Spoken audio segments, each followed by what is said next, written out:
هاي المقبرة، هاي تابعة للقرية ذيج. هذيش القرية جنا بيها قبل شوية،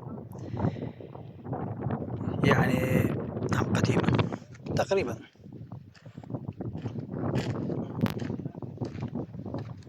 شوف هاي القبور، الله يرحمهم إن شاء الله ويعوضهم الجنة.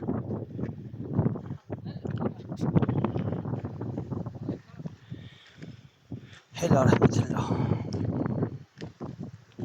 إن الله وإنا إليه راجعون. الله يرحم موتانا وموتاكم إن شاء الله الجنة. هاي مفلش، شو شي قديمة، حياة قديمة كلها مفلشة. أجينا نزورها اليوم، الله يعوضهم الجنة إن شاء الله. أكثر من 50 قبر بيها.